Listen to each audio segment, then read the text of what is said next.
Lakle lakle Inspector Tayai Tayai Tayai Ahan mamaktada Inspector Tayai tabiri basingmu James Saigur jamna taram lok sobolo na ko nona kurumjari Inspector Tayai khwaidigi sangba solo drama loinena crime di yumpham oiba nungsi nungol imung manung thodok wathok thogalon laishu punamak yauraba paring aman ngasigi tangkakta lising amaga chamgaga umudra manga suba tangkak loinena sathazariliba tangkak asigina anobada poloida kunthra manga suba saru sathazariliba tangkak asengambagi mathang mathang sathazarakpa tangkak adu mamagi tangkakta adomna tabi plan amagi matung ina abungna thaza amadi muskalagi imung manungda sangsilaktuna maruina muskalada namthak tawduna imung aduda mari leirena honakiram wafamasi bimoda pawtaki amaromda Inspector Tayaina Dharmendra unaduna arona thuk khangna honaki adu wari mathaki wari si makha adudi sigi number sigi location ko yengjage yani ko sir location yengba kasu kaidis adu sir aidi thoina chathok tabanina location swaida sum nangna haribudo ai loin khang nangna chathokda phone pude haibani natra phone pudradi nangi location du yumda sum leineba adubu yumdagi hek tholakpa matam thongan yarokpa matamdagi nangna seasonariba phone ma on torga chatkani natra machine aktani na handagi na koi punamana seasonariba phone ai ko loina khang police department da khwaidagi pham chawna leiba singi manung du oriba IGP araiba minati police na phone dagi punamak singa si khangni khangbanina mahak masa su police oramanina phone networking dana khoi khut yamna hei punamak si yamna hei singna na khoi huji phobu chali adubo na khoi ni khangadabadi horan bagi tarani mapugi noma lakpa matamda Dharmendra nang nasagi yumgi amadi nupi angagi damak khalu haibu wafamse ngasi aina nangi yum sida lakga haribas nangna hojiksu matam leiri Michael gi maramda khoida haibu ngamaba aduga abungi maramda khoida haibu ngamaba madu kaktanate na khoina toriba plan sing na khoi gi networking still leiriba punamak singi maramda khoida haidokpa ngamlabadi nang ai khoi gi Michael gi nangi na thakta chingnariba singadu kokani aduga police department cooperation piraga nahangna mamangda soikrabasu achumba lambi amata lakpa taragadi miyamna sunangbo afaba thakta awangba thakta loina khanarkani phana haisabani jail manungda drug lalonbagi damak matam kuina leiruba aduga tongan ba ek kaya pandunu jail de leiruba nangna lekai stili matamda kero lekai se mi singju badanangi namaidu kari doge sir aidi yumda dumak leijarabani sarna ibu thajabi dabasina pare nang Michael gi maramda khoida haningre natra abung kanano haibanang khangdre pare Baskar sanato masunang sir makhoi budi khang moi nan thokre haibanina pare Dharmendra nak numit adunga yengba chalui haibani chingjin da sing chawba yengbadi mayam chani pakhrabi paktu da chingdu koiraga ching anigi karakta leba khunna du da chalugudu sir ai nga phabra na mafam du di yengba chacharuga adubu mafam du di singak ta ngairamadi ai hallaga lakhibani pare Dharmendra punamakse matam na dum purasanoda rani sir punamak tabiredana awai khumasida kanana chumbage kanana lanbage hebadudi atabana di rai khangongani kanana khumi kanana wana khumi kanana hena khumi ai gi pandamado madu phangnanabagi damakta ni laisi adubu aroibada ina haijaningbadi rani munna tabi punchigi poloi phajanse poloi thibase mamai thangda hingauri basingna punchidigi maramda thina ngangna hum hinglinge dane afaba toksi afaba ekoi chaluki panisha ai lejorki screen ne mama aso ya me kai gang da sibo sir asi onsa naraga wari sanama hona de karino hinga makola gari ta kakholo haraga thoka khalaga mamai mako ko tha gon thong naraga dum pa phu ga wahang phang tawda karino ayoma sire toraga dum noi na haidrok ka da ba mi ni de sir karino mapan ma chong khra sa ba gi oira ma le ne sir ma na ma ste de mok ta na ga chu tawja saris gamai tawja sun makhoi le ba gi kana ma sule karino sir makhoi le ba gi karino kanaris makhoi le ba du ni ni mathang makhoi de gi farak ka dori ba na tro wa pambi mana mahana wa oina mathanta sumring hode Masa maring mayam pandokuna ai wani hadru masak taidna. As kari no ne koi sar gi wafam jibo. Thonu phajak reda sir.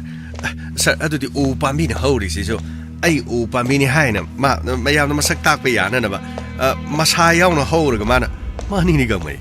Kari ngo u pambi na chumdring mana adu ama ni ka haur ga. Chumdring sum na haudu no leram na ba di. Kanana bu magi makong da pothana ram ga de gi.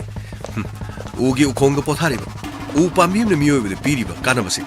Aduga malem sta piri ba kana ba sing yam. Pothok tagi sathok tagi hauri nge den oxygen pi ba. Madu khakta nati. Pambi edu da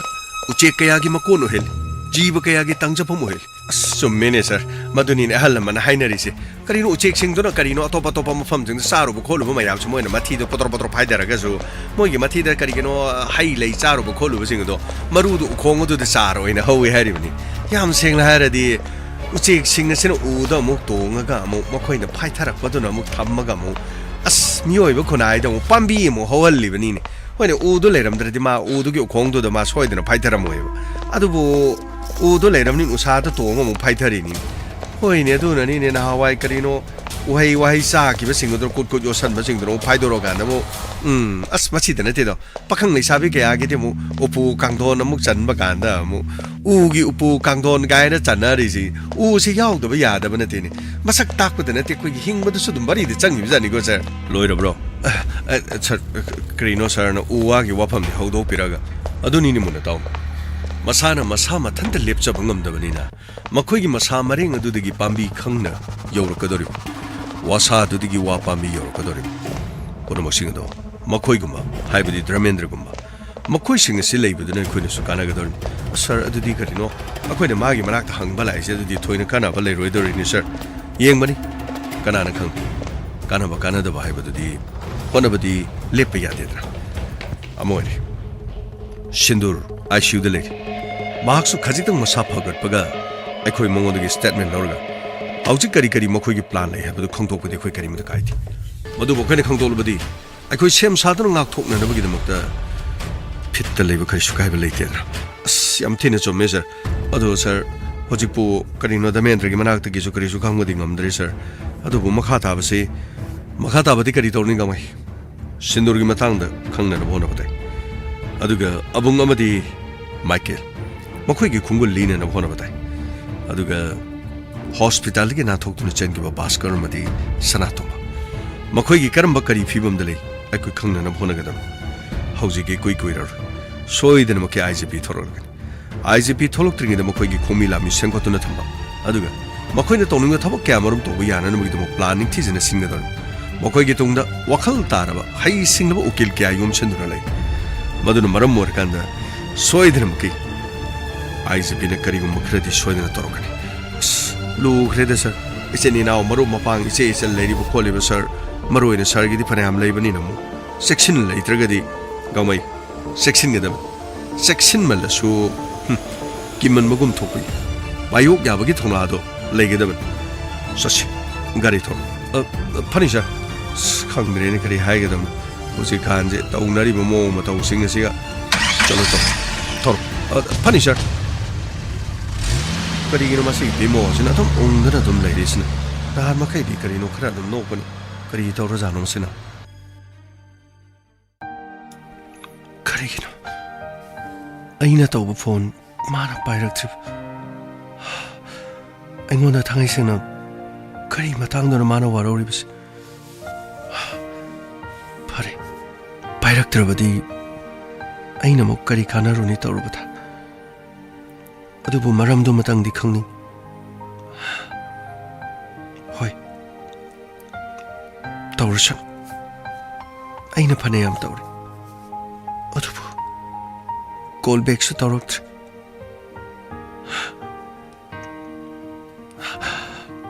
aina kari so ga lai krabano kan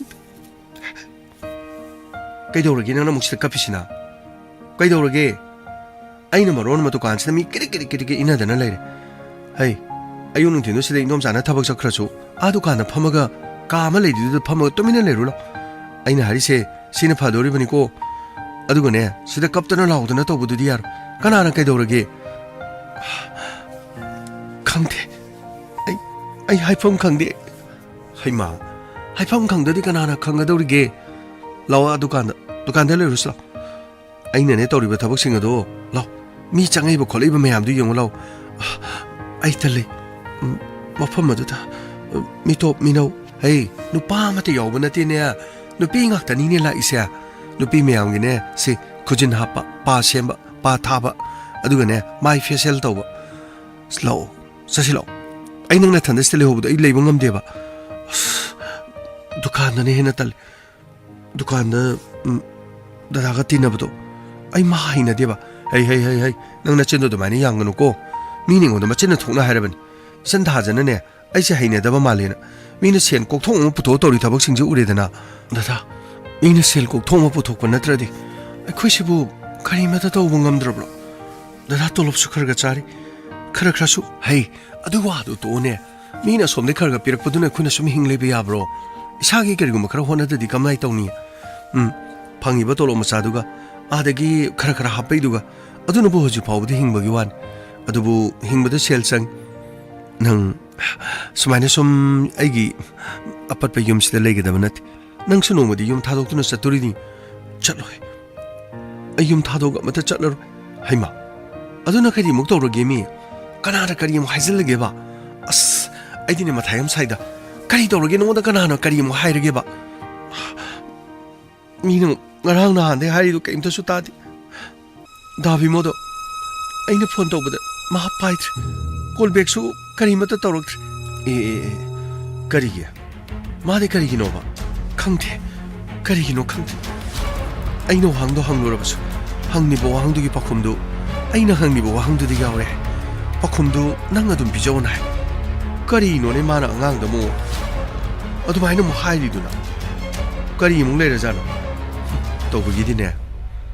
au bu mi sing si aina di am thajaru nu hari do duni de bem au ma sen phaw thajana dra kan sida u do banang budi karamna thajabironi tamangam ti aning ba pamba hongdoning ba pharam base parika dorege jal adu ga na sumingo de haijaga da banate yadri pamdadi pamnadri kaino yabagi bungang na baiwani yanadri kai doruni gi ngang na rubage adu warasu ai kanamata thajabangam ti ai kanamata su thajaror ai ri dabi mona igi punchi mana igi thwaini khandana ini hingjaban aduga o farese ai hore ne call tawrga ne karigino do ai hangag yare dana aina thoing ista ko ga hausla bare ne sideda na thandale hobu ai ada thabak to bung khangde ba indom saga khatong asu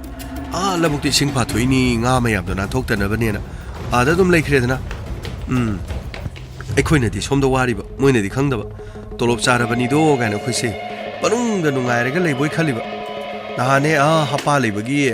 kai no sel tum khara hang ba du da aina leite ne khairo re adu dagi khara warori bra kai no mi tau mi se mai thong do loina khangi tau thorok pa da khangi don aina sel do le de ne jom pira di te ya do ba adu bu kari du pai le hey kana de laus ai thok to re lo ai na tau le ro nu ne sida nang na thandale hobu da ai pharak am tai law ne nang bo kari no khang di ma se ai imung manung de gi ne ai pose ki ta lok thok am to loisala ga lei ko amata kalaning de amata ka chaning de kari no khang ai to pham amata khang kari hai ge da ai mo ta kari gi na ma na warori ba waro bu gi maram do ai am na khang ni hai sin kari no isan thaja hai phet mai thong si maka lakchen bagum kari no yeng mo to tho no ngai ki dre da kari mo krana har gi ni chen gi mafam da da kai sho hai di da kyam kare gi lap ai di mi malak ki bagum di to khal ada khoi ta oi ri bra na khalu kari no noi da di uti imung da pha changri du di ai di ngasai di ki no khoi da ga chamina na ba ai da thoba da dum liap tu no dum lai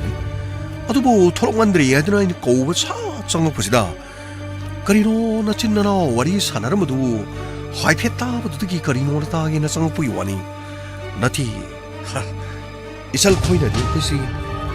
pomi na da bom bum ni hai na la na khan ki bisin kari no ai khoi na khanjari bis isal khoi na khalisiga otho na khena khabai bu ꯑꯗꯨꯒꯤ ꯋꯥ ꯀꯩꯁꯨ ꯂꯩꯇꯦ ꯀꯔꯤꯅꯣꯅꯤ ꯊꯥꯖ ꯅꯕꯨꯡ ꯑꯩꯕꯨ ꯂꯥꯞꯅ ꯇꯥꯝꯅ ꯈꯟꯕꯒꯤ ꯃꯍꯨꯠꯇ ꯅꯛꯁꯤꯟꯅ ꯈꯟꯖꯜꯂꯒ ꯀꯔꯤꯅꯣ ꯑꯩꯈꯣꯏꯅ ꯃꯇꯦꯡ ꯄꯥꯡꯕ ꯌꯥꯕꯗꯨ ꯄꯥꯡꯒꯅꯤꯗ꯭ꯔꯥ ꯑꯗꯨꯒꯨꯝꯕ ꯀꯔꯤꯝꯇ ꯂꯩꯇꯦ ꯑꯩ ꯁꯨꯝ ꯌꯨꯝꯗ ꯂꯩꯕꯗꯨꯒꯤ ꯑꯩꯈꯣꯏꯒꯤ ꯇꯥꯃꯣꯅ ꯃꯔꯣꯟ ꯑꯃ 이전에 ꯌꯨꯝꯗ ꯑꯗꯨꯝ ꯂꯩꯕꯗ ꯀꯅꯥ ꯀꯔꯤ ꯇꯧꯅꯤ ꯍꯥꯏꯔꯤꯕꯅꯣ ꯀꯔꯤꯅꯣ ꯃꯥꯅ ꯗꯨꯀꯥꯟ ꯐꯝꯃꯒꯁꯨ ꯐꯔꯛ ꯇꯥꯔꯒꯁꯨ ꯃꯕꯨꯡ ꯑꯩꯈꯣꯏꯁꯨ ꯂꯩꯔꯤ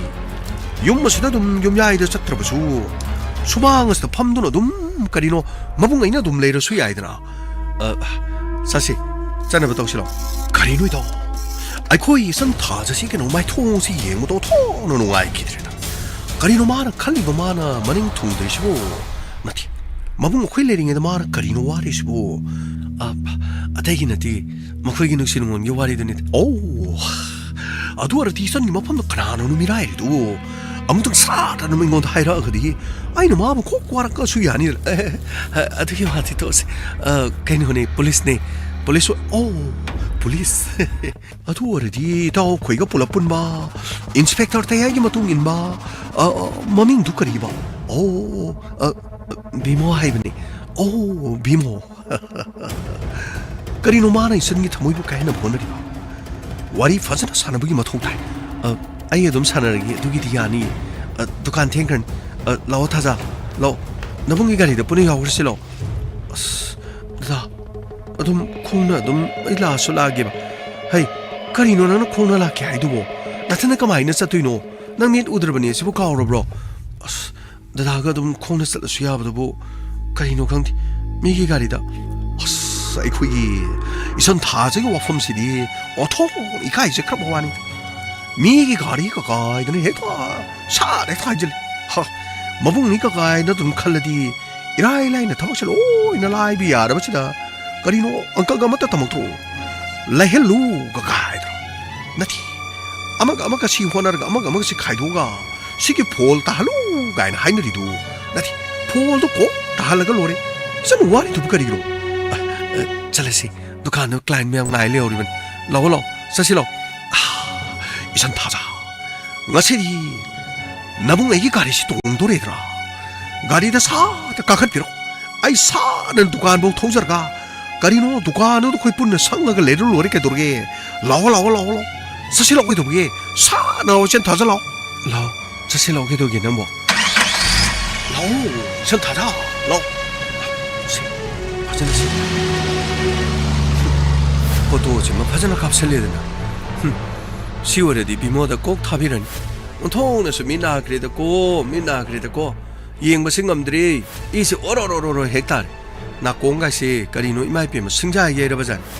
에코이는 갈리버스가 마시데 이마이피마 마쿠라마 돈 레이 만돈 잘레게는 칸비버나 때 이스 누파나 하마 펑저러버니 하이버도 망아이디 마이피마 마시는 마밋 우람르디 감동니 마미시마 하나 까리고 뭐 우람르 얌 사티는 거니 고마세 이스 밋 우들 마나 수마이나 또 뭔가 마시나디 마시 아라이버디 오이로 강니더라 포토 제도 어떻게 강니?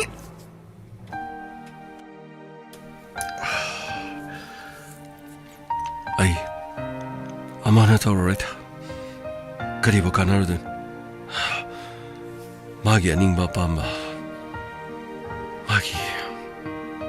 아닌바도 잣 크르선 파레 아이 그리 쇼하이러로이 그리노 비모나나 다뭐 웅드는 레이드로 그리노 쉐 무타니 제자 무타니 제 저설로세 또 이샤닝디 그리노 실록 동답은이니 저설로네 나가나오도 농아이네 너버니니 세 그리노 아테이나 제마나 마칭네 세머니네 툼바세 치니 야오브나 티세 그리노 세 코플렛 아이제 시 암파브니세 시아마등 자셀로바 이코나 사라기 파이디 호이네 세 파실로네 오 어지지 그리노네 लोग हम थुंग नबने खोन गासी सावरसी उद्रो या लोग थुंग मगिनी को अदुना तादि खोन से यांगा गजा गदबनी करिनो बरो लावरसी अमिताभ बच्चन मालिसी नंग खंग्रो नंगसे मीना हंगोय चाब्रा गमै से हाइनरिनी से हावरे ता ना मथा साब्रा करिनो मथा बदम हालिको सिंग रांग जे नंग करिनो गारी मनिंग द फम द उंगोगा लेबदौना दम तौबा क्रि तौबना नंगबो थमै नुंग द अवाबा लेबदि करिनो मिंगोंदा सचा तमदोबुसु फबने अवाबा गायसे तमथोदे 타저더버 더구누고 아좀 로살라고 오마가 레이버 마이디 옴짝짝 바이브르 그리노마 레이브니 카라카라 하이도 어거디고 와바도 크라 좀 파브니 크라 하이도 기오네 그리노 낭 남이 또 비고 익시엔버 그놈도 컵수가 브라낭 뭐 아이니 칸마다 낭기도 문웅기 만데다 낭기도 좀 로만스 하이브라 그리노 도기 말레고 랍기 레나 하이디 라비리아 오이브자라 강데다 그리노 거기다 하이닝브라 하이닝더브라 하이더버기디 강드리고 짜오네 시 야마 하오네 아이니 하이브 쏴라게 샴파브네 미타이 자바디 지니 자바니 는 코파테나 시디 지니나 테세 히말라야 컴퍼니기니세 cofflet 아이제 시좀 싸가담네시 양 파브네시 마나 마신 그리게 땡하다니시 케미칼음테 야오브네티 사소코네티세 수거스네티세 크리노 시 짜오네 그리도네 야리도 아이 호렌 곤짜리 아스 아마 가당 싸오데 게도게는 뭐 ito 아이 호렌 짜리게 소 낭주나 콘디 짜오짜오 시 짜살레디나 콘도 크라 빠가니 그리노 누피니 야비드리로 게되노 소나리로 게되노 제나 미타이 좀 짜살고 호렌나 좀세 스마이나 좀 노 노무기 만ung도고 tummugi khaido khrago lemhori ba mathamse smaina kharka smile do adu redi dum punchi du nungai bo ibni adu na ta di nungai phong khang dabni go che hayune ai kana mata da haido piroi ai dang adong khangja ge habani kari no ne oi nang jina bok phaba mai mande da nabuk to yamna lu gnu ne nabuk da mai na chom lu bu mi ji ko khara de dum wa ba ne nang ngang na ri ge de 미타이 지수 놈 로이 토그래 세 어더가 안gonda 피시 좀 사로 아이 야래 그리노네 민gonda 피그라 바보 뭉라웨 해브라 ngо보 그리노네 눅시바 피토기바 눅시바 한톡바 야브라네 낭보 아무도 하유네 어더니다 아이기 분치데 톨리바 시수 아이기 더모이는디 눅시 하나 눅시바 마기 마품도 피톡 어더부 마시디 마나목 아이니 가사이기 농원도 워리 사바다 nong na waro sin nama potong na bagi sa cha aina wafam ya ma haijan basi da nang na wafam je haidor avani kari no khoi nungsi nungon ni maram da so kari no to maina sauna bu kari kana doi no ne hoi nungsi na basi so maram ta sauna bu phei kar ga sauna ra ka da kari haini section na bu ni ko adu ga sauna bu no kai na ba sin badi fate na du kari no ma na kari do re haini no ato pano pa koi na ra bra ne kari no ma so mit pudi ujadi hai bagi wani masak ma tau phajabani na mina pami ga di dum bari da haram ngani da nangi khalaga karino mana ngasi phawa dum leibo rangani adu nangna siran toran khan bo rangani da yaraga di masana haibo wa wina taw ko masana haiba ta da mi ni ngam wa dum taraga siran toran khan base nungsina bada yamna kaina ba yamna thubni mi gi miwa lo ru raga dum kaina base masing yamani ko ai gi wadi masana taw thabak to na min na khong no uba masana ne haibo wa do direct ma gi machin na hairak pagumba hairak padu gi kari maram leibra haina thidokpa sigum base yamna pai adu na tra taradi mi gi machin gi harak po wa already thajaruno adu mana sa haido ido karino mana haining na hairi bra adu yaning na hairi bra do ase mu di khang gadawni nusina ba bom lu ba lei pon te da mutai yam no sa ga jani da khojo sida leiri se adom jun rei na hai ne mana ste da mitei no pi koira mani adu koira mani ada toro mani na ni yum da laning da ba du to ba da to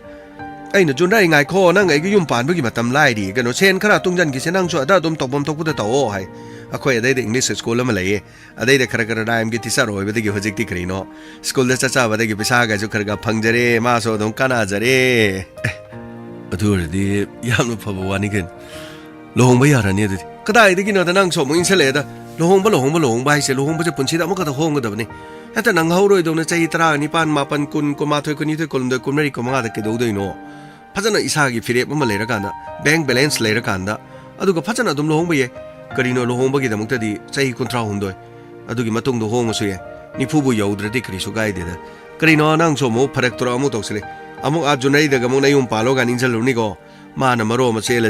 ji ni yam toro mane aina phajana ma wari sana ba de ge dum ya gra bane osi kan de ge no chai no ro ga ngam yam unna ba do yam no khudong cha da bane thenga so dum phata bane adu bu osi ge khoi karino marak me ya su yaudri ge no dum sen tan chal ga dum to bi ye karino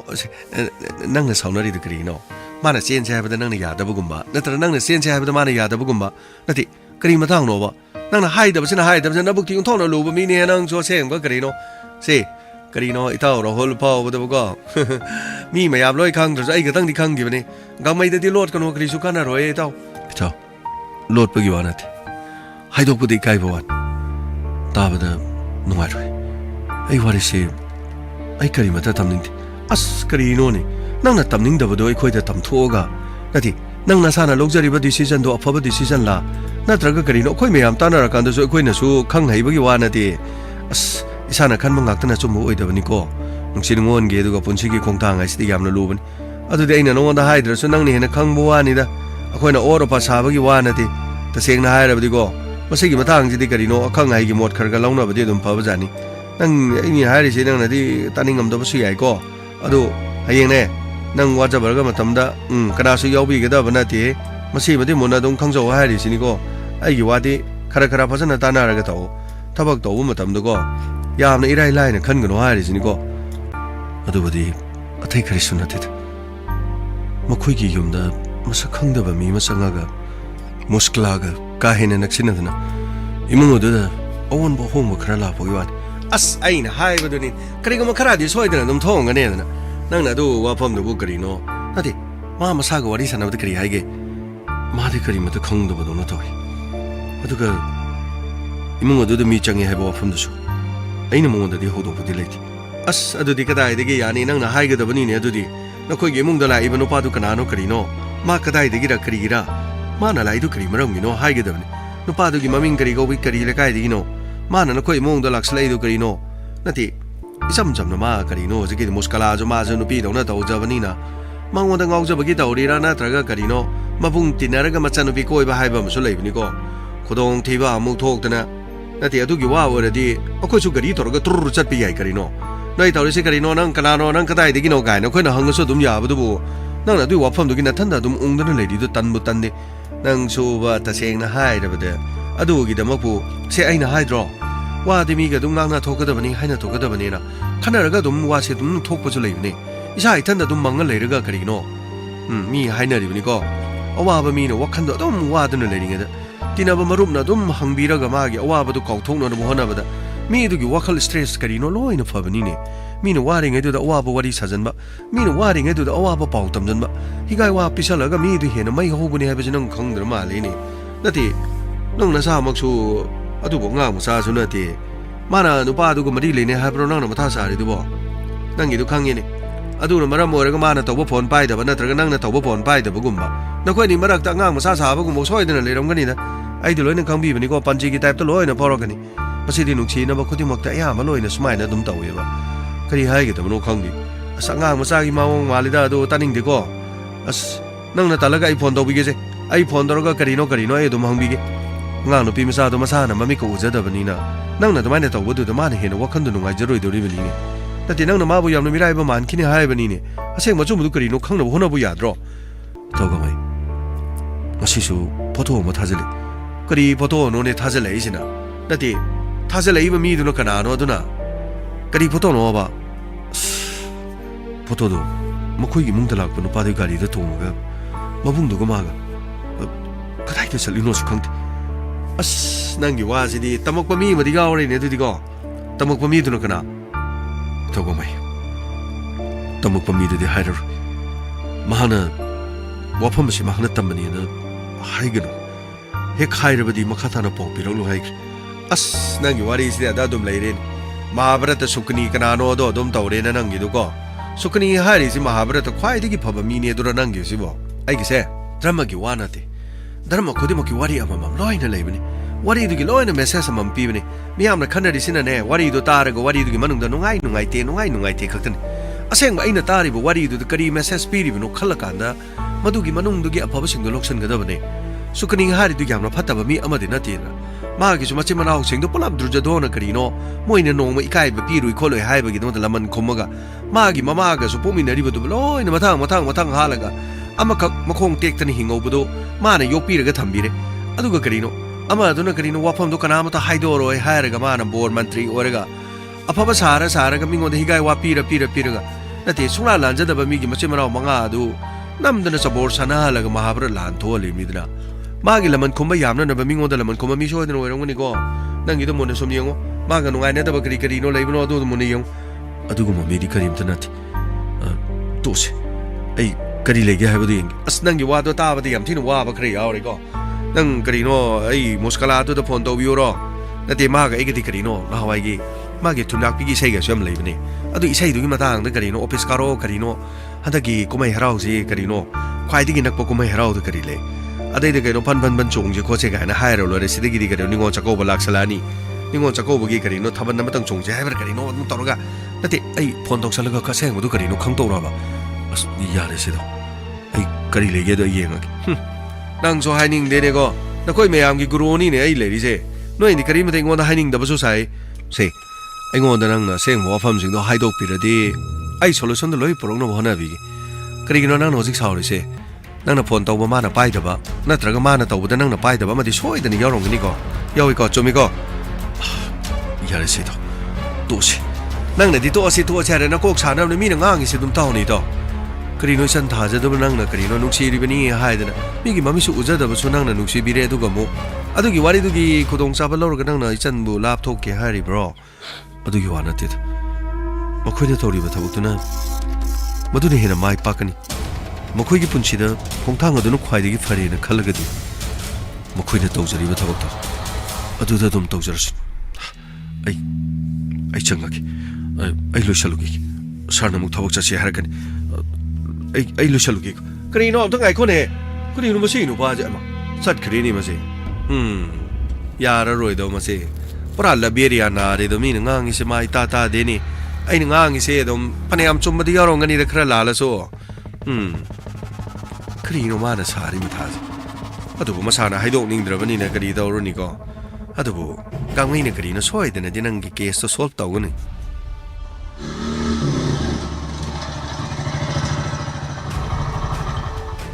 ꯏꯌꯥꯝꯕ ꯑꯩ mission ꯃꯥꯏ ꯃꯊꯪ ꯄꯥꯛꯄ ꯍꯧꯔꯦ ꯏꯌꯥꯝꯕ ꯀꯔꯤꯅꯣ ꯑꯗꯨ ꯌꯥꯝꯅ ꯃꯇꯝ ꯆꯪꯉꯤꯗꯨꯕꯨ ꯅꯪꯒꯤ ꯊꯕꯛꯇꯨ ꯉꯥꯏꯅꯕ ꯍꯣꯠꯅꯕꯗ ꯁꯣꯝꯗꯗꯤ IGP ꯊꯣꯛꯂꯛꯄꯅ ꯁꯣꯏꯗꯅ ꯍꯥꯜꯂꯅꯤ ꯅꯪꯒꯤꯗꯨꯕꯨ ꯀꯌꯥ ꯃꯥꯏ ꯄꯥꯛꯆꯔꯒꯦꯅꯦ ꯁꯦꯜ ꯈꯔꯗꯤ ꯆꯪꯕ ꯃꯥꯜꯂꯤꯗ ꯆꯪꯉꯤꯕ ꯁꯦꯟꯖꯪ ꯑꯗꯨꯒ ꯇꯧꯊꯣꯔꯛꯄ ꯃꯇꯝꯗꯅ ꯊꯨꯠ ꯂꯥꯎꯔꯗꯤ ꯍꯌꯦꯡ ꯅꯃꯥꯏꯗ ꯁꯣꯛꯄꯣꯏꯗ꯭ꯔꯣ ꯀꯗꯥꯏꯗꯒꯤꯅꯣꯗ ꯑꯩꯅ ꯍꯣꯠꯅꯔꯤꯁꯤꯗꯤ ꯑꯁ ꯑꯣꯟꯊꯣꯛꯅ ꯐꯖꯈ꯭ꯔꯕ ꯈꯣꯡꯊꯥꯡꯅꯤ ꯁꯥꯔꯁꯨ ꯎꯔꯗꯤ ꯄꯨꯝꯅꯃꯛꯁꯤ ꯂꯣꯏꯅ ꯈꯪꯒꯗꯕꯅꯤ ꯁꯥꯔ ꯑꯗꯨꯕꯨ ꯎꯗ꯭ꯔꯕꯅꯤꯅ ꯍꯥꯏꯕꯗꯨꯗꯤ ꯆꯤꯟꯅ ꯇꯝꯐꯝ ꯂꯥꯛꯐꯝ ꯈꯪꯗ꯭ꯔꯦ ꯆꯥꯔꯨꯕ ꯑꯩꯅ ꯃꯍꯥꯎ ꯈꯪꯕꯒꯨꯝ ꯆꯥꯗ꯭ꯔꯤꯕ ꯃꯤꯗꯨꯗꯤ ꯃꯇꯧ ꯀꯔꯝꯅ ꯑꯩꯅ ꯇꯝꯒꯗꯕꯅꯣ ꯍꯥꯏꯔꯨꯕꯁꯤ ꯈꯜꯂꯨꯕꯗ ꯑꯁ ꯑꯣꯟꯊꯣꯛꯅ ꯋꯥꯔꯤ ꯅꯨꯡꯉꯥꯏꯔꯤ ꯑꯕꯨꯡ ꯄꯨꯝꯅꯃꯛ ꯅꯪꯅ ꯆꯪꯁꯤꯜꯂꯤꯕ ꯃꯐꯝ ꯑꯗꯨ ꯄꯨꯂꯤꯁ ꯗꯤꯄꯥꯔꯠꯃꯦꯟꯠꯒ ꯌꯥꯝꯅ ꯅꯛꯅꯔꯤꯕ ꯏꯃꯨꯡ ꯑꯃꯅꯤ ꯍꯥꯏꯕꯁꯤ ꯅꯪ ꯈꯪꯉꯤꯀꯣ ꯑꯩ ꯄꯨꯝꯅꯃꯛ ꯂꯣꯏꯅ ꯈꯪꯖꯩ ꯄꯨꯝꯅꯃꯛꯁꯤꯡ ꯑꯁꯤꯒꯤ ꯃꯥꯁꯇꯔ ꯃꯥꯏꯟꯗꯨꯗꯤ ꯅꯅꯥꯎ ꯑꯩꯅ ꯑꯗꯨꯝ ꯀꯟꯅ ꯍꯣꯠꯅꯖꯔꯤ ꯄꯨꯝꯅꯃꯛꯁꯤ ꯑꯗꯨꯝ ꯃꯥꯏ ꯄꯥꯛꯅꯕ ꯑꯃꯨꯛꯇꯗ ꯍꯣꯠꯅꯕꯗꯨꯅ ꯑꯩꯅ ꯄꯥꯝꯖꯔꯤꯕ ꯑꯗꯨꯒ ꯀꯔꯤꯒꯨꯝꯕꯗ ꯑꯩꯅ ꯅꯤꯡꯖꯔꯤꯕ ꯄꯥꯟꯗꯝ ꯑꯁꯤ ꯊꯨꯡꯂꯕꯗꯤ ꯄꯨꯟꯁꯤꯗ ꯑꯩ ꯁꯣꯏꯗ꯭ꯔꯕꯒꯤ ꯃꯥꯏ ꯄꯥꯛꯄ ꯃꯤ ꯑꯃ ꯍꯥꯏꯕꯗꯣ ꯑꯩ ꯁꯣꯏꯗ꯭ꯔꯕꯒꯤ ꯑꯣꯏꯒꯗꯧꯔꯤꯕ ꯃꯁꯤꯒꯤ ꯑꯩꯒꯤ ꯑꯪꯀꯒꯤ ꯐꯣꯔꯃꯨꯂꯥꯁꯦ ꯑꯩꯅ ꯁꯥꯔ ꯍꯣꯠꯄ ꯃꯇꯝꯗ ꯁꯥꯏꯟꯁꯀꯤ ꯑꯩꯅ ꯊꯥꯛ ꯀꯦꯃꯤꯀꯦꯜ ꯃꯌꯥꯝ ꯌꯥꯟꯁꯤꯟꯅ ꯃꯩꯈꯨ ꯐꯪ ꯍꯧꯒꯠꯂꯒ ꯅꯅꯥꯎꯅ ꯇꯧꯖꯔꯤꯕ ꯗꯤꯄꯥꯔꯠꯃꯦꯟ ꯑꯗꯨꯒꯤ ꯊꯕꯛ ꯑꯗꯨꯗ ꯃꯥꯏ ꯄꯥꯛꯄꯒꯨꯝꯅꯤ ꯁꯥꯔ ꯉꯥꯏꯍꯥꯛ ꯂꯩꯔꯦ ꯁꯥꯔ ꯑꯃꯨꯛ ꯍꯥꯏ ꯉꯥꯏꯍꯥꯛ ꯂꯩꯔꯦ ꯏꯌꯥꯝꯕ ꯑꯃꯨꯛ ꯍꯥꯏ ꯑꯣꯟꯅꯒ ꯇꯩꯅꯒ ꯑꯩꯅ ꯃꯤꯡꯒꯧ ꯄꯥꯝꯕꯒꯤ ꯋꯥ ꯅꯠꯇꯦ ꯆꯦꯛꯁꯤꯜꯂꯨ ꯊꯕꯛ ꯇꯧꯔꯤꯕꯗꯨ ꯃꯥꯏ ꯄꯥꯛꯅꯅꯕ ꯑꯗꯨꯒ ꯑꯩꯈꯣꯏꯒꯤ ꯁ꯭ꯇ꯭ꯔꯦꯡ ꯍꯧꯖꯤꯛ ꯀꯟꯅ ꯁꯥꯒꯠꯂꯤ ꯃꯔꯛ ꯑꯁꯤꯗ ꯑꯃꯨꯛ ꯑꯩꯈꯣꯏꯅ ꯑꯇꯣꯞꯄ ꯌꯨꯅꯤꯠ ꯑꯃ ꯈꯥꯏꯗꯣꯛꯑꯒ ꯌꯨꯅꯤꯠ ꯑꯗꯨꯗ ꯚꯥꯁꯀꯔ ꯑꯃꯗꯤ ꯁꯅꯥꯇꯣꯝꯕ ꯃꯈꯣꯏ ꯂꯩꯍꯟꯒꯦꯅ ꯈꯜꯂꯤ ꯀꯔꯤꯒꯤꯅꯣ ꯁꯥꯔ ꯑꯩꯈꯣꯏꯒ ꯁꯅꯥꯇꯣꯝꯕꯈꯣꯏꯒ ꯚꯥꯁꯀꯔ ꯈꯣꯏꯒ ꯂꯩꯔꯣꯏꯗꯧꯔꯤꯁꯤꯅ ꯁꯥꯔ ꯃꯈꯣꯏꯁꯨ ꯑꯩꯈꯣꯏꯒ ꯄꯨꯟꯅ ꯂꯩꯃꯤꯟꯅꯕꯗ ꯀꯔꯤ ꯑꯀꯥꯏꯕ ꯂꯩꯒꯦ ꯁꯥꯔ ꯃꯈꯣꯏꯒꯤ ꯃꯊꯧꯅ ꯏꯟꯁꯄꯦꯛꯇꯔ ꯇꯌꯥꯏꯒꯤ ꯃꯅꯥꯛꯇꯒꯤ ꯅꯥꯟꯊꯣꯔꯛꯄ ꯉꯝꯕꯗꯨꯗꯤ ꯁꯥꯔ ꯃꯅꯥꯒ ꯄꯤꯗꯅ ꯃꯈꯣꯏꯕꯨ ꯏꯀꯥꯏ ꯈꯨꯝꯅꯗ ꯇꯧꯐꯝ ꯊꯣꯛꯇꯕ꯭ꯔꯅꯦ ꯁꯥꯔ ꯃꯗꯨꯒꯤ ꯃꯇꯝ ꯁꯣꯏꯗꯅ ꯂꯥꯛꯀꯅꯤ ꯃꯈꯣꯏ ꯊꯧꯅꯥ ꯐꯕꯅꯦꯅ ꯈꯜꯂꯀꯥꯟꯗ ꯑꯩꯈꯣꯏꯒꯤ ꯇꯣꯉꯥꯟꯕ ꯌꯨꯅꯤꯠ ꯑꯃ ꯈꯟꯇꯣꯛꯑꯒ ꯌꯨꯅꯤꯠ ꯑꯗꯨꯒꯤ ꯃꯈꯣꯏ ꯀꯃꯥꯟꯗꯔ ꯑꯣꯏꯒꯦ ꯍꯥꯏꯕ꯭ꯔꯥ ꯀꯔꯤ ꯐꯝ ꯄꯥꯏꯅꯤꯡꯕꯗꯨ ꯍꯪꯉ ꯃꯈꯣꯏ ꯂꯩꯍꯟꯕ ꯇꯥꯔꯦ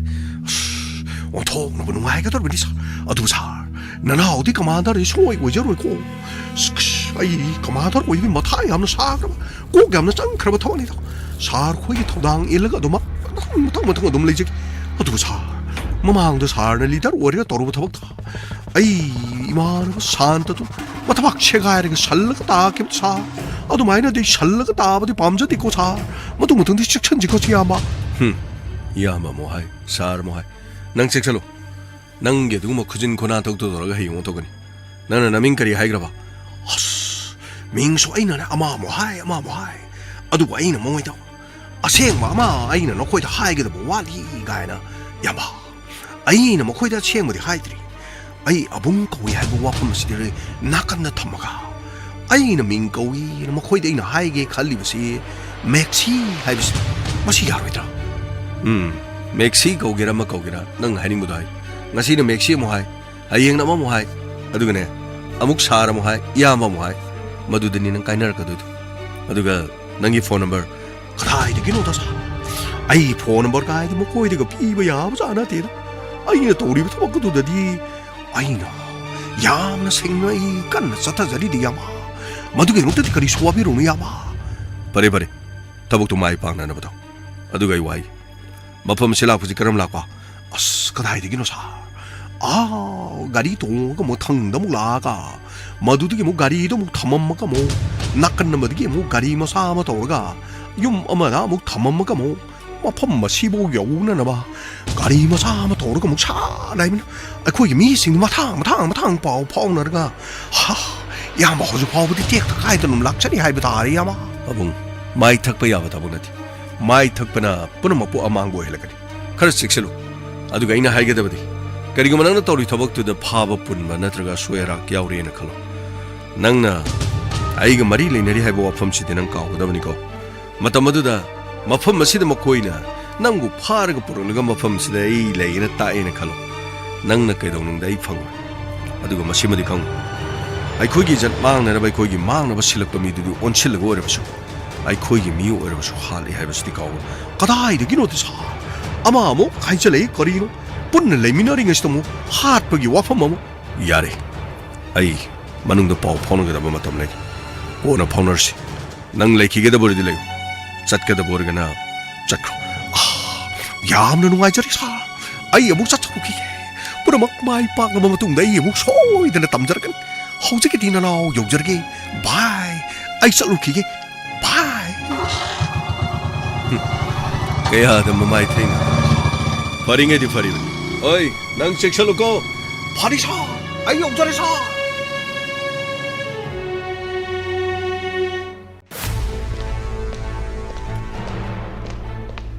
ꯀꯥꯏꯗꯤ ꯅꯝꯕꯔ 1147 ꯊꯣꯡ ꯍꯥꯡꯗꯣꯛꯀꯦ. ꯁꯥꯔꯕꯨ ꯎꯅꯕ ꯃꯤ ꯑꯃ ꯂꯥꯛꯍꯧꯏ. ꯃꯤꯅꯤꯠ 35 ꯍꯦꯟꯅ ꯎꯅꯕ ꯌꯥꯔꯣꯏ. ꯁꯣꯝꯗ ꯂꯦꯡꯊꯣꯛꯄꯤꯔꯣ. ꯁꯣꯝꯗ. Thank you. ꯑꯩꯉꯣꯟꯗ ꯇꯟꯖꯥ ꯑꯁꯤ ꯄꯤꯕꯤꯕꯒꯤꯗꯃꯛ.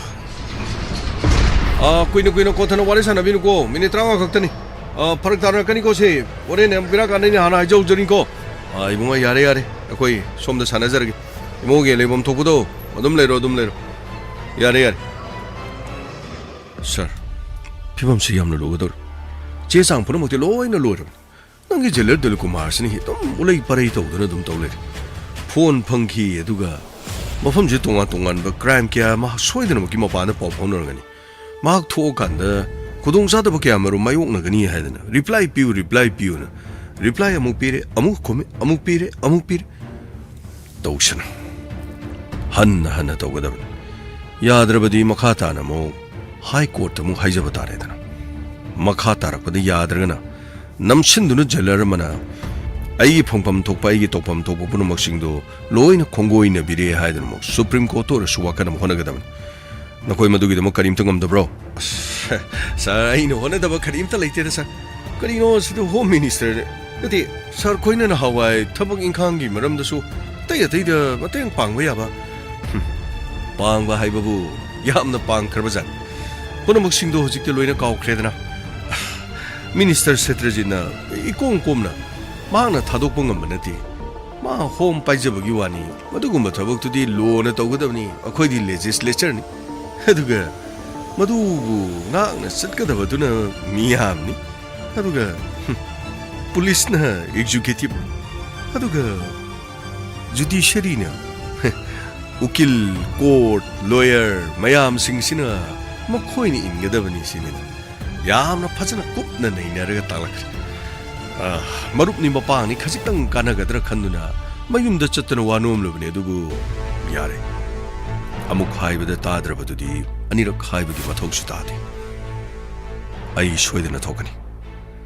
ꯀꯅꯥꯒꯨꯝꯕ ꯑꯃꯠꯇꯅ ꯑꯩ ꯊꯤꯡꯕ ꯉꯝꯃꯣꯏ. ꯃꯇꯝꯗꯤ ꯆꯪꯕ ꯌꯥꯏ. ꯑꯗꯨꯕꯨ ꯍꯟꯅ ꯍꯣꯠꯅꯒꯅꯤ. ꯀꯌꯥꯔꯛ ꯍꯟꯅ ꯍꯣꯠꯅꯔꯕ ꯃꯇꯨꯡꯗ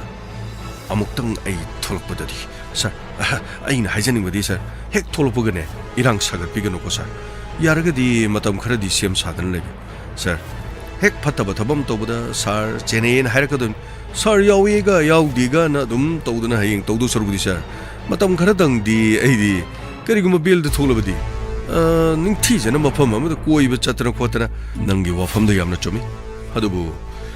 ꯑꯩ ꯏꯆꯥꯅꯨꯄꯥ ꯀꯥꯏꯅꯔꯕ ꯃꯆꯥ ꯀꯥꯏꯅꯔꯕ ꯃꯄꯥ ꯑꯃꯅꯤ ꯂꯟ ꯊꯨꯝ ꯈꯛꯇ ꯅꯠꯇꯅ ꯑꯩꯒꯤ ꯑꯣꯏꯕ ꯏꯁꯥꯒꯤ ꯄꯨꯟꯁꯤꯒꯤ ꯑꯣꯏꯕ ꯑꯩꯒꯤ ꯂꯟ ꯑꯃ ꯑꯣꯏꯖꯔꯤꯕ ꯏꯆꯥꯅꯨꯄꯥ ꯃꯥꯡꯂꯕ ꯑꯩꯅ ꯀꯔꯝꯕ ꯃꯐꯝꯗ ꯆꯠꯂꯒ ꯀꯔꯝꯕ ꯐꯖꯕ ꯌꯦꯡꯂꯒ ꯑꯩꯒꯤ ꯊꯃꯣꯏꯕꯨ ꯑꯩꯅ ꯄꯦꯟꯒꯗꯧꯔꯤ ꯑꯩꯒꯤ ꯆꯍꯤ ꯃꯇꯥꯡ ꯑꯗꯨꯒ ꯑꯩꯅ ꯊꯦꯡꯅꯔꯤꯕ ꯑꯋꯥꯕꯁꯤ ꯆꯥꯅꯔꯤꯕ꯭ꯔꯦ ꯄꯣꯊꯥꯗꯨꯅ ꯔꯤꯇꯥꯌꯔ ꯇꯧꯔꯒ ꯏꯪꯅ ꯅꯨꯡꯉꯥꯏꯅ ꯂꯩꯒꯗꯕ ꯃꯇꯝ ꯑꯗꯨꯗ ꯀꯣꯛꯊꯛꯇ ꯃꯩ ꯄꯨꯗꯨꯅ ꯑꯩꯅ ꯆꯠꯂꯤ ꯁꯥꯔꯅ ꯍꯥꯏꯕꯤꯔꯤꯕꯁꯤꯁꯨ ꯑꯗꯨꯝ ꯆꯨꯝꯃꯤ ꯑꯗꯨꯕꯨ ꯁꯥꯔ ꯑꯩ ꯌꯥꯝ ꯀꯟꯅ ꯍꯣꯠꯅꯖꯔꯤ ꯑꯩ ꯀꯔꯤꯝꯇ ꯍꯣꯠꯅꯗꯕ ꯂꯩꯇꯦ ꯁꯥꯔ ꯑꯗꯨꯒ ꯁꯥꯔ ꯗꯦꯕꯤꯠꯇꯁꯨ ꯇꯝꯕꯤꯌꯨ ꯄꯨꯝꯅꯃꯛꯅꯤꯀꯣ ꯑꯩꯅ ꯍꯣꯠꯅꯖꯔꯤꯕꯁꯦ ꯑꯗꯣ ꯌꯥꯅ ꯌꯥꯅꯕ ꯈꯖꯤꯛꯇꯪ ꯈꯪꯗꯣꯛ ꯈꯪꯖꯤꯟ ꯇꯧꯔꯁꯤ ꯑꯩ ꯇꯉꯥꯏꯐꯗ꯭ꯔꯕꯗꯤ ꯑꯩ ꯍꯥꯏ ꯀꯣꯔꯠꯇ ꯑꯄꯤꯜ ꯇꯧꯒꯅꯤ ꯃꯗꯨꯗ ꯅꯠꯇꯦ ꯁꯨꯄ꯭ꯔꯤꯝ ꯀꯣꯔꯠꯇꯁꯨ ꯑꯩ ꯑꯄꯤꯜ ꯁꯣꯏꯗꯅ ꯇꯧꯒꯅꯤ ꯃꯍꯥꯛ ꯉꯝꯃꯦ ꯍꯥꯏꯗꯨꯅ ꯍꯦꯛꯇ ꯇꯧꯕ ꯌꯥꯕ꯭ꯔꯅꯤ ꯑꯩꯈꯣꯏ ꯃꯌꯥꯝ ꯂꯩꯔꯤꯕꯁꯤ ꯁꯥꯔ ꯅꯪꯒꯤ ꯍꯣꯠꯅꯐꯝ ꯊꯣꯛꯄꯗꯣ ꯑꯗꯨꯝ ꯍꯣꯠꯅꯧ ꯍꯣꯠꯅꯔꯤꯕꯗꯨꯒꯤ ꯅꯪꯒꯤ ꯇꯧꯐꯝ ꯊꯣꯛꯄꯁꯨ ꯑꯩꯅ ꯑꯗꯨꯝ ꯁꯣꯏꯗꯅ ꯇꯧꯔꯛꯀꯅꯤ ꯑꯗꯨꯒ ꯑꯩꯒꯤꯗꯃꯛꯇꯗꯤ ꯉꯁꯤ ꯅꯠꯇ꯭ꯔꯕꯁꯨ ꯍꯌꯦꯡ ꯅꯠꯇ꯭ꯔꯕꯁꯨ ꯅꯣꯡꯃꯗꯤ ꯁꯣꯏꯗꯅ ꯊꯣꯛꯀꯅꯤ ꯑꯩꯅ ꯊꯣꯛꯄ ꯃꯇꯝ ꯑꯗꯨꯗ ꯑꯩꯒꯤꯗꯤ ꯎꯠ ꯑꯣꯜꯍꯟꯕ ꯔꯤꯚꯦꯟꯁ ꯂꯃꯟ ꯈꯨꯝꯕ ꯑꯩ ꯁꯤꯕ ꯑꯃꯗꯤ ꯆꯪꯕ ꯑꯩ ꯀꯔꯤꯃꯇ ꯈꯪꯗꯦ ꯑꯩꯅ ꯅꯤꯡꯈꯤꯕ ꯑꯩꯒꯤ ꯃꯪꯂꯥꯟ ꯄꯨꯝꯅꯃꯛ ꯍꯧꯖꯤꯛꯇꯤ ꯎꯠ ꯑꯣꯟꯗꯨꯅ ꯇꯥꯡꯒꯣꯏ ꯑꯣꯜꯂꯒ ꯃꯥꯡꯈ꯭ꯔꯕꯅꯤ ꯑꯩꯅ ꯍꯧꯖꯤꯛ ꯀꯅꯥꯕꯨ ꯌꯦꯡꯗꯨꯅ ꯂꯩꯔꯨꯒꯅꯤ ꯁꯨꯞꯅꯇꯪꯒꯤ ꯑꯩꯒꯤ ꯑꯅꯤꯡꯕ ꯑꯄꯥꯝꯕꯗꯨ ꯄꯥꯡꯊꯣꯛꯂꯒ ꯂꯣꯏꯔꯦ ꯑꯗꯨꯒ ꯅꯈꯣꯏ ꯀꯔꯤꯃꯇ ꯆꯦꯟꯅꯍꯜꯂꯣꯏ ꯀꯔꯤꯃꯇ ꯃꯗꯨꯒꯤꯗꯃꯛ ꯋꯥꯔꯨꯒꯅꯨ ꯑꯩ IGP ꯀꯤꯁꯣꯔꯖꯤꯠ ꯑꯩ ꯇꯨꯃꯤꯟꯅ ꯈꯛ ꯂꯩꯔꯣꯏ ꯌꯦꯡꯗꯨꯅ ꯈꯛ ꯂꯩꯔꯣꯏ ꯋꯥꯔꯤ ꯑꯁꯤꯒꯤ ꯃꯈꯥ ꯍꯌꯦꯡ ꯑꯃꯨꯛ ꯇꯥꯕꯤꯔꯁꯤ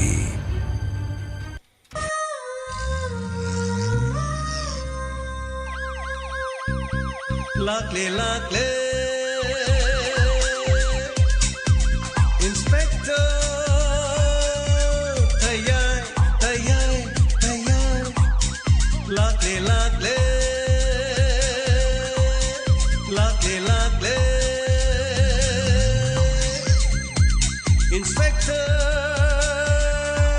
Tayai Tayai Tayai Uthanaba Kanbinaba. Thank you, sir. Welcome. Uthanaba. Kanbinaba. Inspector. Tayai, tayai, tayai. Lakle, lakle. Inspector. Tayai, tayai, tayai.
하나는 다같이 ngasi기 inspector TAYAI leasing amaga chonga ga humbuduraga mga suwa tangkak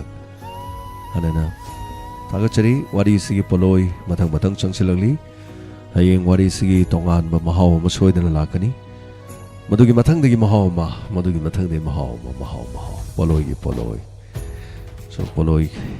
loisilakadori angambagi tangkak su mathang thank you so much thagachari sagataba yadamne manungi character sing analysis mathang tawraga puthorokliban anyway thagachari hanana ngasigi birthday tariba nungsirabai chamagi damak yefa mangol peminasi happy birthday sarang team lamnganma son of sarang tem priyo brother and sarang tem ombi sojia loine now yamna tudona khonabirabi ai chal sarang them priyadashni gi mamak haitare ai londa priyadashni gi he mopa nupa gi macha ni many happy returns of the day adaga pabaya faborasunu punchi nung sang bana de yektaba orasunu adaga palem pathogi seba matom lomna toba loinena manegi su seba matom lomna toba pamba orasanu pabaya faba panamaki orasanu panamaki lan haibetare anung sizaraba imung sigidi thawai ni adana khang da su kaino hawbam su otli ana thank you so much I koi da su hai tare smaina khang da tori se smaina koi staff sing sabiu hai na 1500 rupees sam su pibiri thank you so much thagachari chal sarang tem priya da sni basu aduga usira bai sa sibu mai sing nuksit khodong thiba punamak tigi loina mak ngak thok piraga mahi masing hairaba aduga yamna machang thokpa lepak skilam da masigi mapari mo oiba oirasunu happy birthday many happy returns of the day sarang them lamngan ma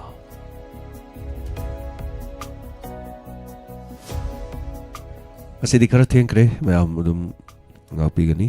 koi thabak sidi tamanga manati adanga sigi sandok saki drama haitare drama so koi santom daida kodasu ayat apan minute 30 mo hena thengki baduga drama dugi semak pane adagi oiriba phibam mayam dugi haitare ni ko koi de kitang wa ke na chai sing sa ne ke ne torana pung 30 dum henjan gare adorgadi inspector TAYAI sema da masana dum theng bata kram nga si theng ani na dum kitang khangi aduna yam kon hono jai marakta inspector TAYAI hauki roidra haine call toksan birak pu yam dawe call am ta paidre maram da ina hajakre call di thorom mutpagi gumba kari gumba gi adu bai oragadi message ko mai ta thabiba aduna kanna TAYAI iring e calling and call wari sanale de engoi gi pungning do ai wakhal do divert tok thokre di wari ibeda awa yam oye aduna khodong chada ba du gi damak tani aduga thagachari atopa hening badum text message adum tobiu adum matam punumak ta dum message ki di dum halakani haidare abana mana oirasu thank you so much mayam comment section the comment pibiri sing lok lahok so dum tawbani na dum nungai jari haitare oza Jayant Kumar lok lahok sina su khara nungai ande amuk phai amuk hawi sum taw lebani ado moi ama te du badi kaim oide natte ngarang ga ngasi ga yang nor badi ngasi na khara di nungai ado mai topam thokpa mathau de dum tawi haitare khara anyway thank you so much haibirak pa maru mapang sing pulap pa khumjare subsin jaraga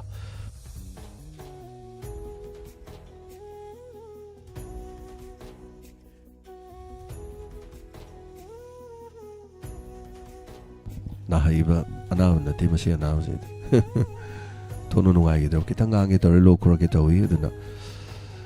thank you so much thagachari fanam di farabani paboi jage sarjenta wari fazaki takpirakwa adaga yungkhaibam helen asigi wari takak fajaina takpirakiba hari priya thagachari asi wari nungai ke takpiri bem sa sorok haibam sabir maibam thagachari sakuntala maibam thagachari wari fazaki takpirkwa laisar Mindra Kumar asidi gangmai gi amita basangi konjen na chaw tajaba fangi saido paiso leitramne yam seng badi wari ibada sugaw yaudaba ngasi aini ibada sugaw yaudaba keno mane ma hapchanjari do sonadi sanadabadi yadaba oda gangmai ga bimo ga phammaga leigadaba makhoi ni phammaga leibaduda ꯃꯣꯏꯅꯤꯅ ꯍꯥꯏꯅꯒꯗꯕ ꯋꯥꯗꯣ ꯀꯔꯤ ꯋꯥꯐꯝꯅꯣ ꯍꯥꯏ ꯀꯥꯟꯗ ꯉꯁꯥꯏꯒꯤ ꯀꯔꯤꯒꯤꯅꯣ ꯅꯪꯅ ꯁꯥꯎꯔꯤꯗꯣ ꯀꯔꯤ ꯇꯧꯕꯩꯅꯣ ꯍꯥꯏꯕꯗꯨꯅꯦꯕ ꯍꯪꯅꯗꯣꯏꯁꯦ ꯑꯗꯨ ꯍꯪꯅꯕꯗꯨꯗ ꯈꯣꯟꯖꯦꯜꯗꯣ ꯁꯨꯝ ꯆꯥꯎ ꯂꯩꯔꯝ니 ꯌꯥꯗ꯭ꯔꯦꯅ ꯂꯧꯗꯗꯤ ꯌꯥꯗꯕꯅꯤꯅ ꯔꯦꯀꯣꯔꯗꯇꯤꯀꯣ ꯑꯗ ꯉꯁꯥꯏꯒꯤ ꯑꯩꯅ ꯆꯥꯔꯤꯗꯣ ꯑꯗꯨꯝ ꯑꯗꯨꯒꯤ ꯇꯣꯐꯤꯗꯣ ꯑꯗꯨꯝ ꯆꯥꯕꯅꯦꯕ ꯍꯥꯏꯗꯤ ꯑꯗꯨ ꯆꯥꯔꯗꯤ ꯆꯔꯅ ꯈꯅꯥꯎꯁꯨ ꯑꯃꯨꯛꯁꯨ ꯌꯥꯡꯉꯦ ꯆꯥꯗꯅ ꯐꯝꯗꯅ ꯑꯗꯨ ꯇꯨꯝꯗꯅ ꯂꯩꯕꯒꯤ ꯃꯇꯝꯗꯣ ꯁꯨꯡꯌꯥ ꯌꯥꯗ꯭ꯔꯕ ꯑꯗꯨꯗꯤ ꯀꯥꯟꯅꯄꯣꯟꯇꯦ ꯑꯗꯨꯗꯤ ꯑꯗꯨꯝ ꯊꯛꯅ ꯃꯤꯊꯥꯏ ꯆꯥꯅ ꯁꯦ ꯅꯪꯁꯨ ꯁꯤ ꯃꯤꯊꯥꯏꯁꯤ ꯈꯔ ꯆꯥꯁꯜꯂꯣ ꯁꯤ ꯆꯥꯔꯗꯤ ꯈꯣꯟꯖꯦꯜ ꯌꯥꯡꯕꯅꯤ ꯀꯔꯤꯅꯣ ꯁꯤ ꯆꯤꯅꯤ ꯌꯥꯎꯕ ꯅꯠꯇꯦ ꯁꯤꯗꯤ ꯈꯅꯥꯎꯒꯤ ꯌꯥꯝ ꯐꯕꯅꯦ ꯅꯪꯅ ꯈꯣꯟ ꯏꯆꯥꯎ ꯆꯥꯎꯔꯤꯗꯣꯅ ꯍꯥꯏꯕꯅꯤ ꯃꯥꯁꯨ ꯂꯣꯛ ꯊꯨꯡꯕ ꯁꯥꯍꯟꯕꯩ ꯋꯥꯅꯤꯗ ꯐꯥꯒꯤ ꯑꯣꯟꯊꯣꯛꯈꯤꯕꯩ ꯋꯥꯅꯤ ꯅꯣꯛꯄ ꯑꯃꯗꯤ ꯅꯣꯛꯇꯕꯗꯨꯅ ꯇꯣꯉꯥꯟꯕ ꯑꯃꯅꯤ ꯉꯁꯥꯏꯒꯤ ꯑꯩꯒꯤ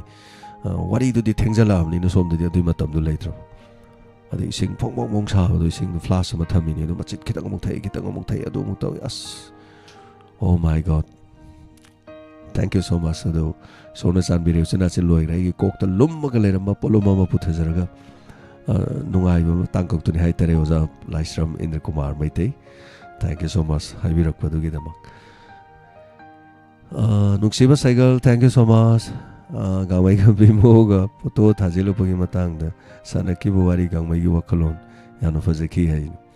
ꯑꯆꯨꯝꯕꯅꯤ ꯃꯔꯨꯞ ꯑꯃꯅ ꯋꯥꯕ ꯀꯥꯟꯗ ꯃꯔꯨꯞ ꯑꯃꯒꯤ ꯃꯊꯧꯁꯤ ꯀꯌꯥꯃꯨꯛ ꯇꯥꯒꯦꯗ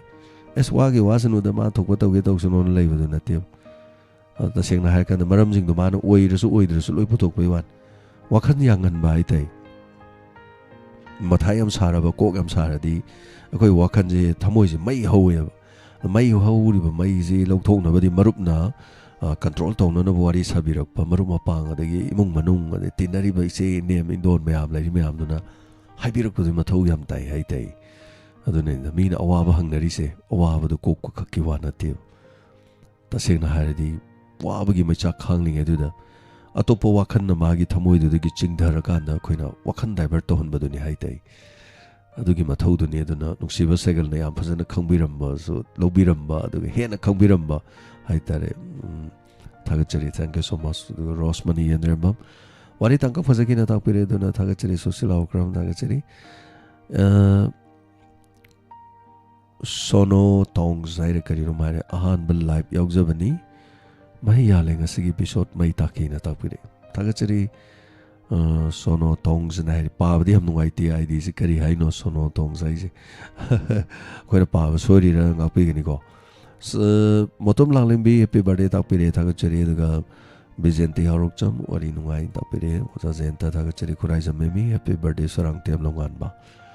ꯇꯥꯛꯄꯤꯔꯛꯄ ꯑꯗꯨꯒ ꯊꯦꯡꯛ ꯌꯨ ꯁꯣ ꯃꯆ ꯏꯕꯦꯝꯆꯥ ꯅꯤꯡꯊꯧꯖꯝ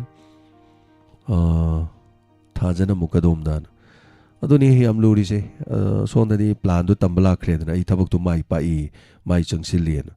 ꯑꯗꯨꯅ ꯀꯔꯤꯒꯨꯝꯕ ꯈꯔꯗꯤ ꯉꯁꯥꯏꯒꯤ ꯃꯃꯥꯡꯒꯤ ꯋꯥꯔꯤꯗꯨꯗꯁꯨ ꯂꯣꯠꯂꯒ ꯂꯩꯈꯤ ꯍꯧꯖꯤꯛꯀꯤ ꯋꯥꯔꯤꯁꯤꯗꯁꯨ ꯀꯔꯤꯒꯨꯝꯕ ꯈꯔ ꯂꯣꯠꯂꯒ ꯂꯩꯔꯤ ꯑꯗ ꯂꯣꯠꯂꯒ ꯂꯩꯔꯤꯁꯤꯡꯁꯦ ꯁꯣꯏꯗꯅ ꯐꯣꯡꯂꯛꯀꯅꯤ ꯊꯥꯁꯤ ꯑꯣꯏꯔꯨꯔꯕꯁꯨ ꯅꯣꯡꯃ ꯁꯣꯏꯗꯅ ꯄꯨꯔꯅꯤꯃꯥꯗ ꯂꯥꯛꯀꯅꯤ ꯉꯥꯜꯂꯛꯈꯤꯅꯤ ꯋꯥꯔꯤꯁꯤꯒꯤ ꯍꯥꯏꯇꯥꯔꯦ ꯑꯗꯨꯃꯥꯏꯅ ꯇꯦꯟꯁꯤꯟꯖꯔꯀꯥꯟꯗ ꯅꯣꯡꯃꯥꯏꯊꯦꯝ ꯙꯣꯅꯤ ꯃꯩꯇꯩ ꯂꯥꯏꯚ ꯂꯣꯏꯔꯝꯃꯦꯅ ꯇꯥꯛꯄꯤꯔꯦ ꯑꯆꯨꯝꯕꯅꯤ ꯑꯗꯨꯒ ꯍꯦꯂꯦꯟ ꯃꯣꯏꯔꯥꯡ ꯈꯨꯅꯧꯗꯒꯤ ꯌꯥꯏꯐꯃꯥꯡꯒꯣꯟ ꯄꯤꯕꯤꯔꯤ ꯂꯥꯏꯁ꯭ꯔꯝ ꯔꯙꯥ ꯊꯥꯒꯠꯆꯔꯤ ꯁꯔ ꯉꯁꯤ ꯄꯣꯂꯣꯏꯗ 35 ꯁꯨꯕ ꯅꯤꯡꯉꯥꯏ ꯂꯩꯇꯅ ꯐꯖꯈꯤꯅ ꯇꯥꯛꯄꯤꯔꯦ ꯊꯦꯡꯛ ꯌꯨ ꯁꯣ ꯃꯆ ꯑꯣꯖꯥ ꯗꯣꯔꯦꯟꯗ꯭ꯔꯣ ꯃꯩꯖꯔꯥꯎ ꯑꯁꯤꯒꯤ ꯏꯄꯤꯁꯣꯠ ꯐꯖꯈ꯭ꯔꯦꯅ ꯇꯥꯛꯄꯤꯔꯦ ꯊꯥꯒꯠꯆꯔꯤ ꯑꯗꯨꯒ ꯏꯟꯗꯤꯔꯥ ꯕ꯭ꯔꯍꯃꯆꯥꯔꯤ ꯃꯌꯨꯝ ꯋꯥꯔꯤ ꯐꯖꯩ ꯇꯥꯃꯣꯅ ꯇꯥꯛꯄꯤꯔꯦ ꯊꯦꯡꯛ ꯌꯨ ꯏꯟꯗꯤꯔꯥ ꯕ꯭ꯔꯍꯃꯆꯥꯔꯤ ꯃꯌꯨꯝ ꯄ꯭ꯔꯃꯣ ꯂꯥꯏꯁ꯭ꯔꯝ ꯊꯥꯒꯠꯆꯔꯤ ꯑꯗꯨꯒ ꯁꯨꯔꯟꯖꯣꯏ ꯇꯈꯦꯜ ꯊꯥꯒꯠꯆꯔꯤ ꯏꯕꯦꯝꯃ ꯅꯤꯡꯊꯧꯈꯣꯡ ꯑꯣꯖꯥ ꯖꯌꯦꯟꯇ ꯀꯨꯃꯥꯔ ꯔꯟꯖꯤꯇꯥ ꯉꯥꯉꯣꯝ ꯋꯥꯔꯤ ꯂꯣꯏꯈ꯭ꯔꯦ ꯌꯥꯝ ꯅꯨꯡꯉꯥꯏꯖꯩ ꯂꯥꯏꯚ ꯌꯥꯎꯕ ꯐꯪꯖꯔꯦ ꯃꯈꯥ ꯉꯥꯏꯖꯔꯤ ꯇꯥꯛꯄꯤꯔꯦ ꯊꯦꯡꯛ ꯌꯨ ꯁꯣ ꯃꯆ ꯃꯦꯗꯥꯝ ꯕꯤꯅꯣꯗꯤꯅꯤ ꯊꯥꯒꯠꯆꯔꯤ ꯁꯔꯥꯡꯇꯦꯝ ꯂꯣꯡꯉꯥꯟꯕꯒꯤ ꯌꯥꯏꯐꯃꯥꯡꯒꯣꯟ ꯄꯤꯕꯤꯔꯛꯄ ꯗꯤꯅꯆꯟꯗ꯭ꯔꯒꯤ ꯁꯥꯝ ꯑꯗꯨꯒ ꯀꯥꯡꯉꯕꯝ ꯑꯁꯥ ꯀꯨꯃꯥꯔ ꯄꯨꯝꯅꯃꯛꯄꯨ ꯊꯥꯒꯠꯆꯔꯤ ꯆꯤꯊꯖꯕ ꯌꯥꯎꯔꯁꯨ ꯂꯣꯏꯅ ꯁꯦꯝꯒꯠꯈꯤꯕꯁꯨ ꯌꯥꯎꯔꯦ ꯔꯟꯖꯤꯇꯥ ꯉꯥꯉꯣꯝ ꯁꯥꯔ ꯅꯥꯕ ꯌꯥꯝꯅ ꯌꯥꯡꯅ ꯐꯕꯤꯔꯣꯅ ꯇꯥꯛꯄꯤꯔꯦ ꯍꯣꯏ ꯌꯥꯝꯅ ꯐꯖꯒꯦ ꯕꯤꯃꯣꯒꯤ ꯇꯦꯟꯁꯟ ꯒꯥꯡꯃꯩꯅ ꯁꯣꯜꯕ ꯇꯧꯕꯅꯤ ꯍꯥꯏꯕꯗꯨꯅꯦ ꯄꯦꯟꯖꯔꯤꯅ ꯇꯥꯛꯄꯤꯔꯦ ꯑꯗꯨꯅꯤ ꯍꯣꯏ ꯊꯥꯒꯠꯆꯔꯤ thank you show ꯃꯆ Khuraijam ꯃꯦꯃꯤ madam ꯃꯦꯃꯤ ꯑꯇꯩ ꯀꯅꯥ ꯀꯅꯥ ꯆꯤꯊꯈꯤꯕꯖꯥꯠꯅꯣ ꯂꯛꯁꯃꯤ ꯑꯥꯔ ꯀꯦ ꯋꯥꯔꯤ ꯐꯖꯩꯅ ꯇꯥꯛꯄꯤꯔꯛꯈꯤꯕ ꯊꯥꯒꯠꯆꯔꯤ Sorokabam Chaubi Takachirahi went Taragi, okay. Tabiu Tadi Sweden Tabiu.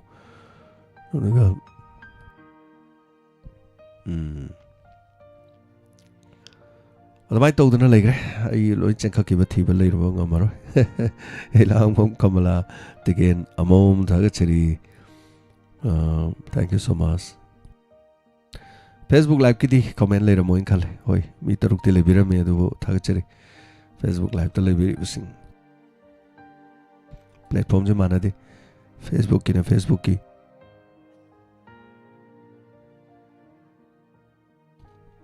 Hanigalita Tagachiri. Say Matan Kudol Tomzarake, say Zidi, Kugi, Mina Sakpadi, copyright Lebanina, Kunas Saksava, say winner. Tazarage. Says on the credit number lessons again, Kanzavani and again. Krasodum Bodoxavani. Sidigidi Ningol Singi Chakota, Dum Laktan Ningon Gisu, say Ma Potoktan the same side and Adam Lake. Ningon say matam, the Moira news again. Ningon say the top was a October Ningon singing. At the Moira Dorian name.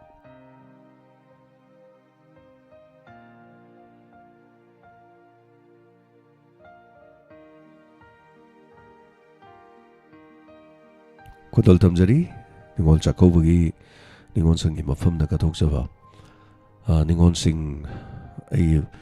Hadakti Ningol sing the Sorok, the Kiba, Kotpa, Taito, Mayamse.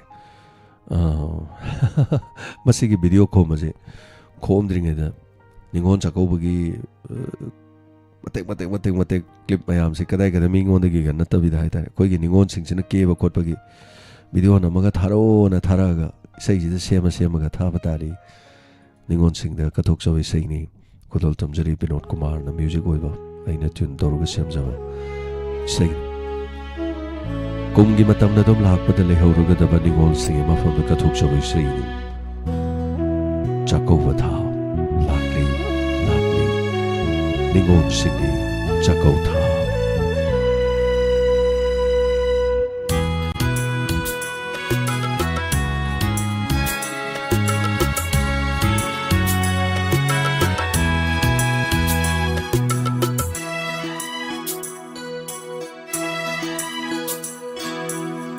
Ningol Singi Chakota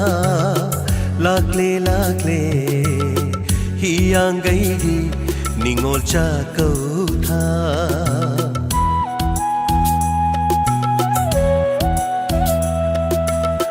Ningol Singi Chakota Lakle Hiyangai Ningol Chakota Harawino Noktuna Mapamay kay pangnatha Ningol Singi Chakota Ningol Singi Chakota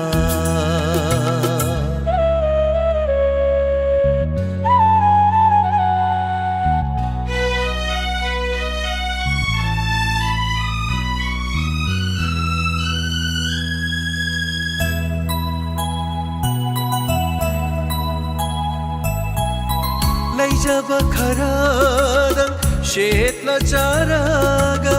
yaujaningna mapam lamdam ningol singna Laijaba kharadang shetla charaga yaujaningna mapam lamdam ningol singna Tengnarani mabung mopa Masung mamanabising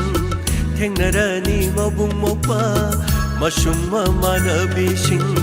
Pugmen paumen naraga Auki bawari kaya Ningsing duna Tingharani Chakrabat Hawaii Mitlu pirana Ningol Singi Chakota lakle lakle hiyangai gi ningol cha kau tha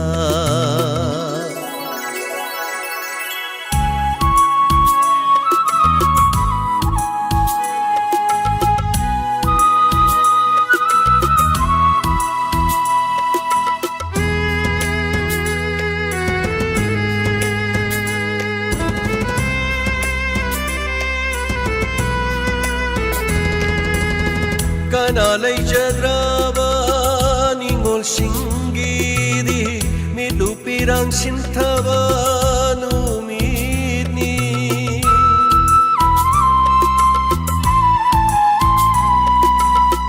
kanalai jadraba ningol singidi midu pirang sintaba numidni cheptha cheptha yengjari mappa mai kai yengduna lakhidara haiduna yengjari mappa mai kai yengduna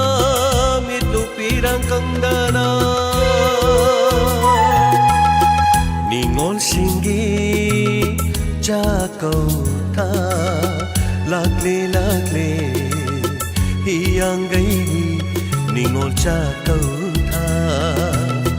harau nino noctuna mapa mai kai pangatha ningol singi cha kau tha ningol singi cha kau tha ningol singi cha kau tha lakle lakle hiyangai gi ningol cha kau tha hiyangai gi ningol cha kau tha